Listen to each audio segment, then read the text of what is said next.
Swayam Prabha. Digital India. Educated India.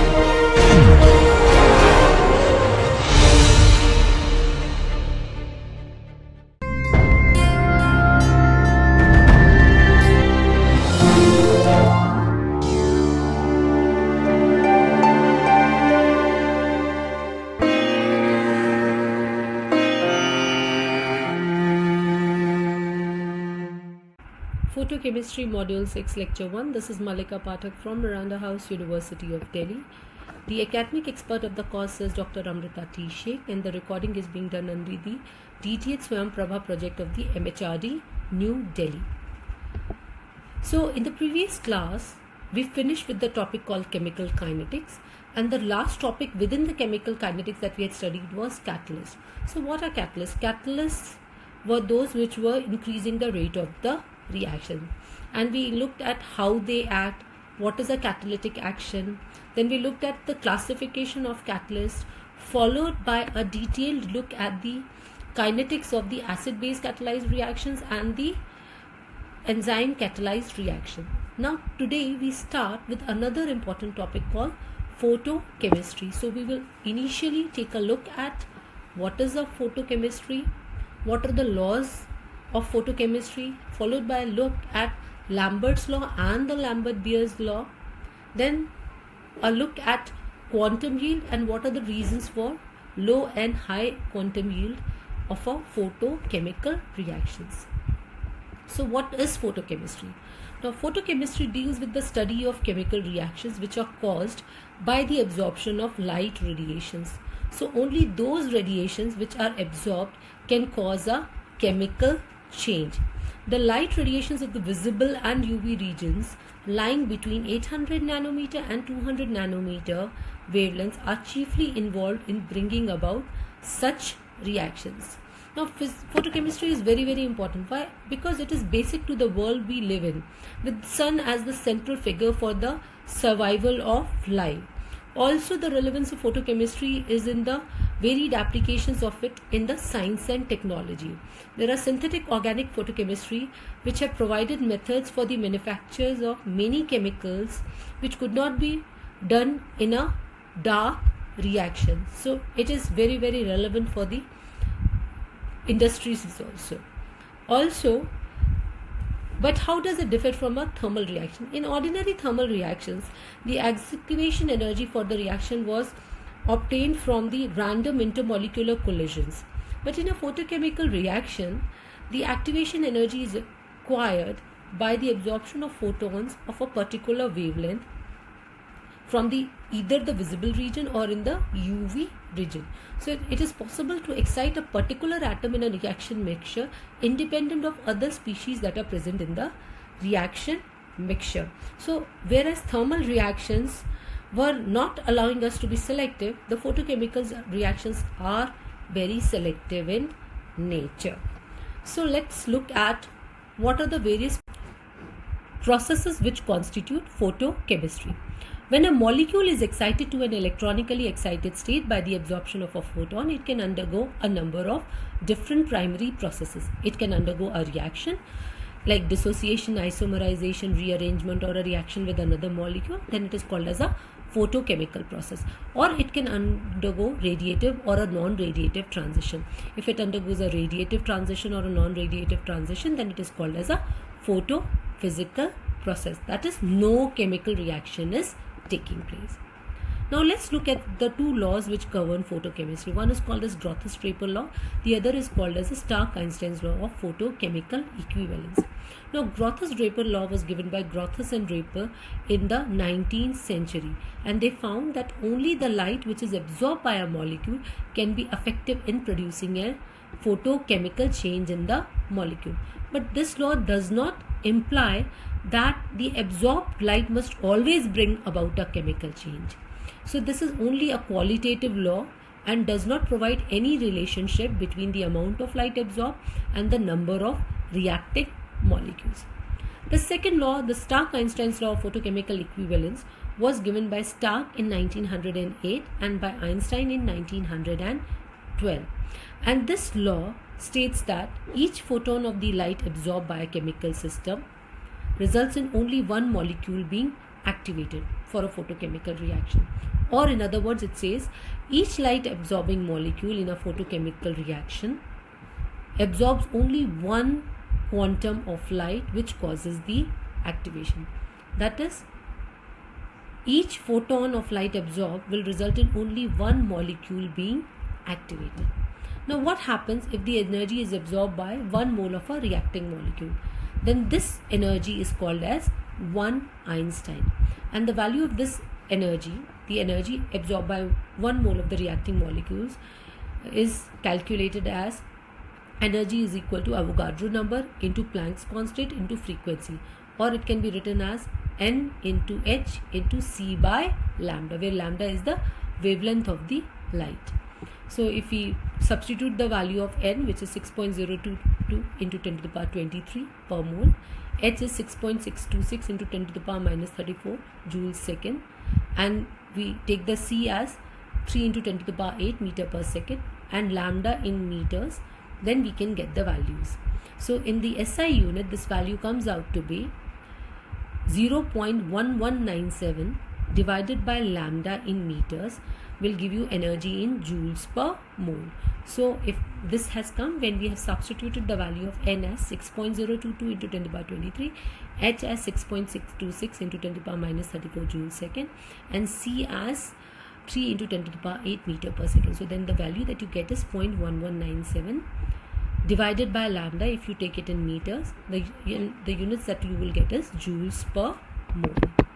The absorption of light in the visible region and the UV region by light absorbing substance is governed by a law called as Lambert's law, or a modification of that law called as Lambert-Beer's law. Lambert's law, given in 1760, states that when a beam of monochromatic light is passed through a homogeneous absorbing medium, the decrease in the intensity of light with the thickness of the absorbing medium is directly proportional to the intensity of the incident light. That is, minus di by dx is proportional to I. That this minus sign indicates here that there is a reduction in the intensity of light after passing through the medium. Now, this can be written as minus di by dx is equal to ki, because when we remove the proportionality sign, we put a constant of proportionality. Here di is the decrease in the intensity of light on passing through a medium of thickness dx. Now if I assume that I naught is the intensity of incident light and I is the intensity of the transmitted light, then we can integrate within these limits. So if x is the total length of the medium, that is, it is the path length, and I naught is the intensity of the incident light at x equal to 0, then the equation that was given for Lambert's law, minus di by dx is equal to ki, can be integrated within these limits. So separating the variables and integrating, so minus di by I is equal to k dx. If I integrate within the limits I naught to I and 0 to x, I will get ln I with the limits I naught I and minus k.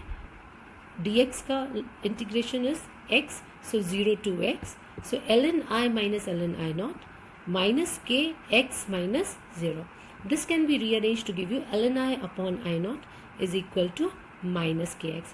Because ln is base e, therefore if I remove the ln, then I get I upon I naught is equal to e to the power minus kx. This can also be written as I is equal to I naught e to the power minus kx. Also, the equation given can also be written as 2.303 log I naught by I, because ln is base e, and if we convert it to base 10, we multiply by 2.303. So 2.303 log I naught upon I is equal to kx.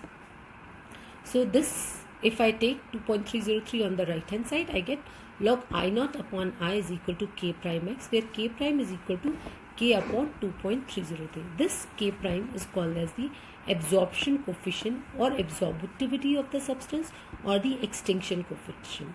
This k prime's value depends upon the nature of the absorbing medium and the wavelength of the light that has been employed. So k prime can also be calculated, and its units can also be given. So k prime will be equal to 1 by x log I naught upon I. And if I take that log I naught upon I is equal to 10, then log I naught by I will be equal to 1, and therefore K prime can be written as 1 by X. So how do we define our absorptivity coefficient? It is defined as the reciprocal of the thickness of the medium required to reduce the light to 1/10 of its intensity.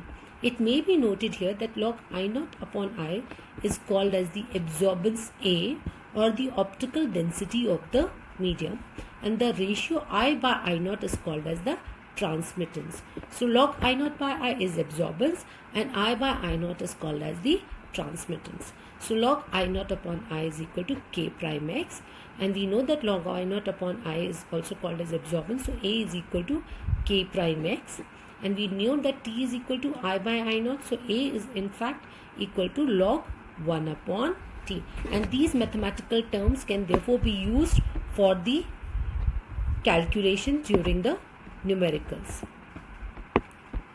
Now let's look at Lambert-Beer. This law states that when a beam of monochromatic radiation is passed through a solution which consists of a material that can absorb light, then the decrease in the intensity of the light with the thickness of the absorbing medium will be directly proportional to the intensity of the incident radiation and also to the concentration C of the solution. So this law can be applied to the solutions which have a light absorbing chemical present in it. And what does it say? It says that the decrease in the intensity is proportional to the length of the solution, the length of the tube in which the solution is present, proportional to the intensity of the incident light, and also to the concentration of the solution. So this can be mathematically written as minus di by dx is proportional to I into C. So if I remove the proportionality sign, I put a constant of proportionality, and here I put epsilon as the constant of proportionality. So di is the decrease in the intensity with the thickness of the medium as dx, I is the intensity of the light, and C is the concentration, and epsilon is the constant of proportionality. If I assume that the intensity of the incident light is I naught and the intensity of the transmitted light is I, then within the limits of I naught to I and the thickness of the medium as 0 to x, I can integrate that mathematical equation, that is minus b di by dx is equal to epsilon I into C. Separating the variables and integrating within the limits I naught and I and 0 to x, we get ln I by I naught is equal to minus epsilon C into x. So this can be written as I by I naught e to the power minus epsilon Cx, because ln is base C. So this can also be written as I is equal to I naught e to the power minus epsilon C x. Now if we have an base E, ln natural logarithm, we can convert into base 10 by multiplying by 2.303. So 2.303 log I by I naught is equal to minus epsilon C into x.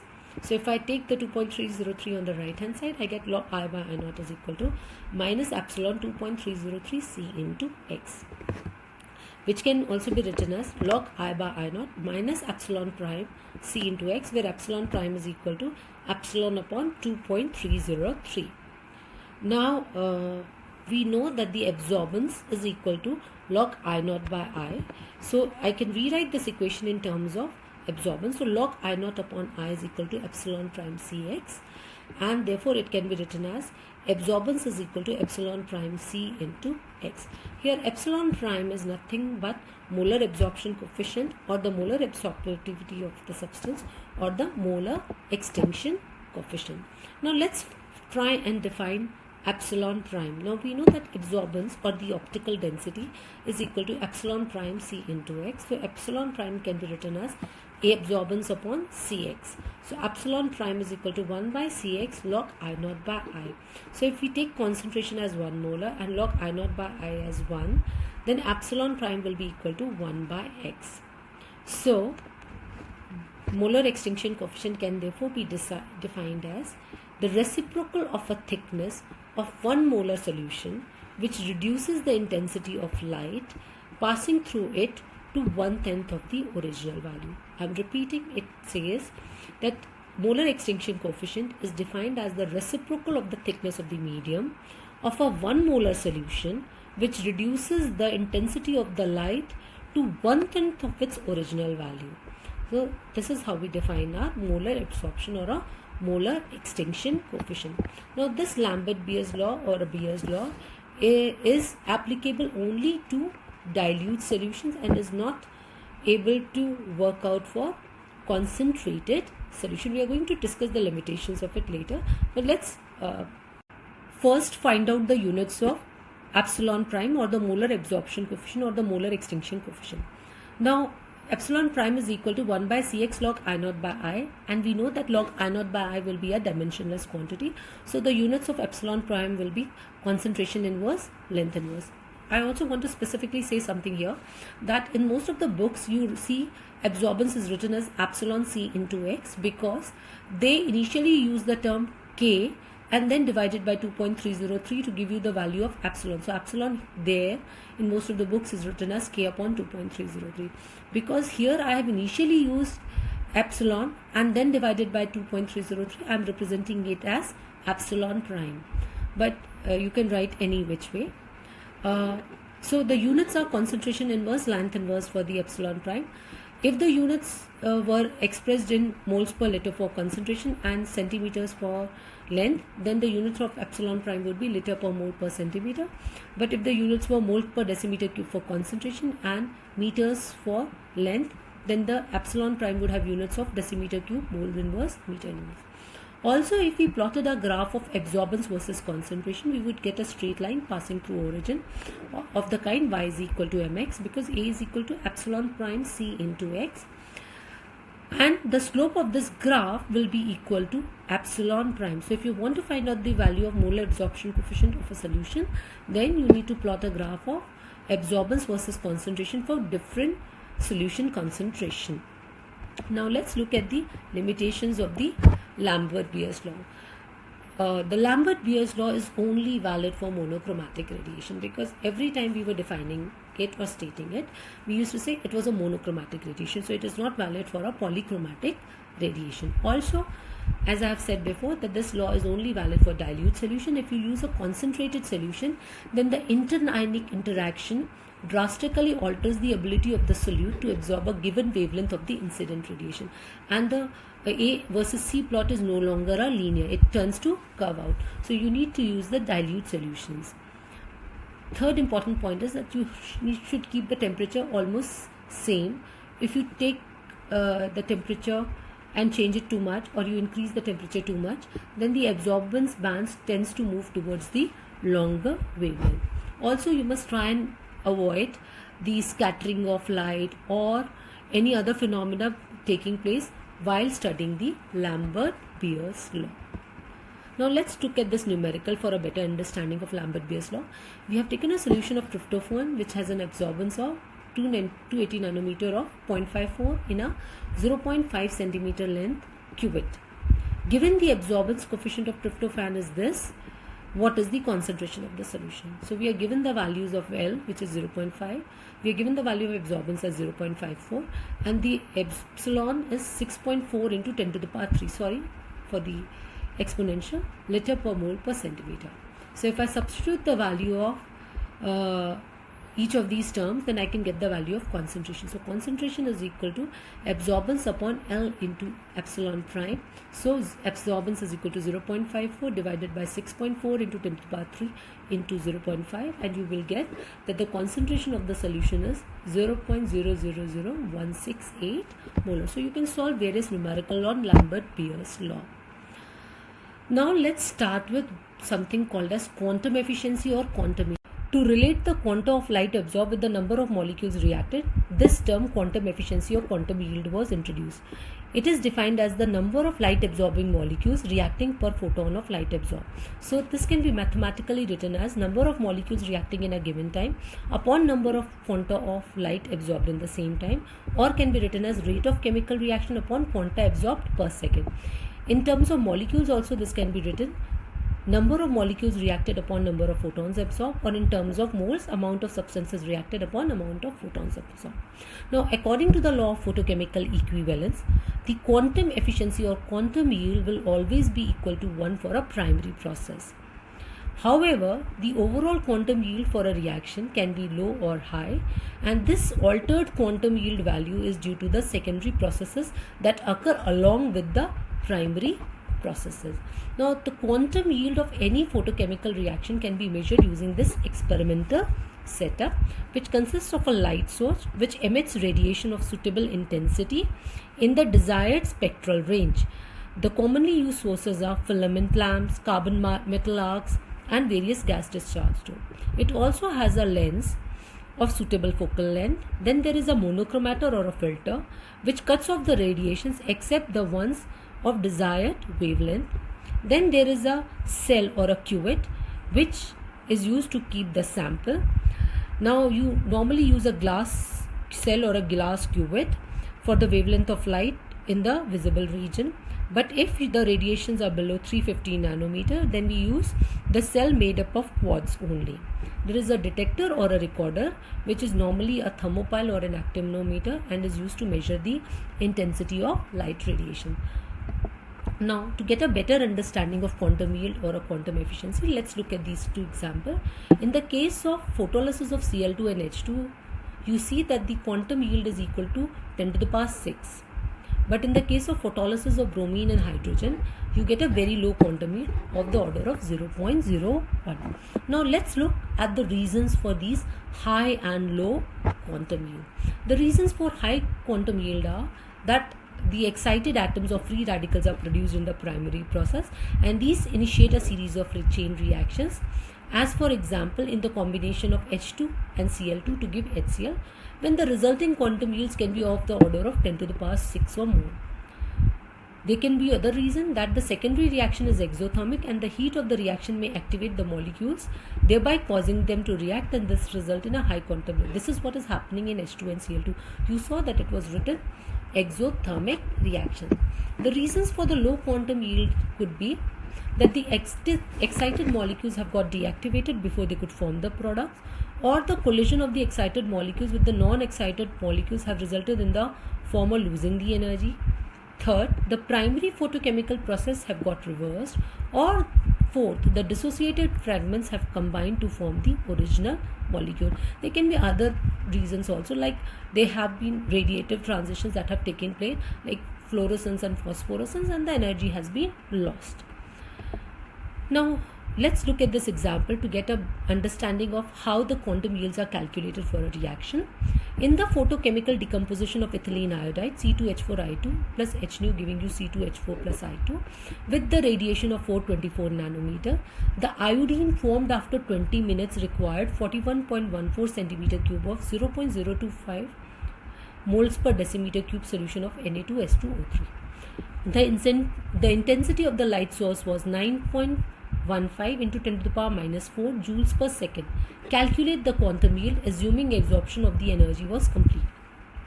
Now you're given the value of the energy and you can calculate the total energy consumed in 20 minutes by just multiplying 9.15 into 10 to the power minus 4 joules per second into 20 into 60 seconds. So you get 1.098 joules. Now what is the energy associated with 1 moles of photons? We have looked at this formula already. We know that the wavelength is 424 nanometers, so we can use the formula NaHc by lambda. Just substitute the values of Na, H and C. 6.022 into 10 to the power 23 per mole, 6.626 into 10 to the power minus 34 joule second, and 3 into 10 to the power 8 meter per second for C, divided by the wavelength in meters. So 424 into 10 to the power minus 9 meter. So you get 2.823 into 10 to the power 5 joules per mole. Now if you want to know the amount of radiation consumed, you will just divide the total energy by the energy given calculated before. So 1.098 divided by 2.823 into 10 to the power 5 joules per mole. So you get the number of moles of radiations that have been consumed. Now you want to know how many molecules of ethylene iodide have reacted. So for that, let's start with the reaction. We know that the amount of thiosulfate that has been consumed is 0.0025 moles per decimeter cube of this much volume. So in 0.04414 decimeter cube. So we know the number of moles of thiosulfate that has been consumed. Now we know that the reaction is that 2 thiosulfate combines with iodine to give you S4O62 minus plus 2 iodide. And also we know that the amount of ethylene iodide reacted will be equal to amount of iodine that has been formed. So iodine formed will combine with thiosulfate, will give you the value. So we know that the amount of ethylene iodide reacted will be equal to amount of iodine formed, and we know that this much of thiosulfate was consumed. So the number of moles of iodine reacted will be 1.028 into 10 to the power minus 4 divided by 2. So we get the number of moles of iodine reacted, and that is proportional to the amount of ethylene iodide reacted. So therefore now you can calculate the value of quantum yield. So quantum yield will be equal to amount of ethylene iodide reacted upon amount of radiation consumed. You put in the values and you get that the quantum yield is equal to 13.225. So you can solve any numericals on quantum yield similarly. So with this, let's try and summarize what we have done today. We looked at what is photochemistry, what are the various laws which govern photochemistry. Then we took a law at the photophysical law called Lambert's law or Lambert-Beer's law. Then we tried to look at the quantum yield and the reasons for low and high quantum yield. So with this, we wind up today's lecture. We will be continuing with photochemistry in the next session also. Stay home, stay safe, and thank you.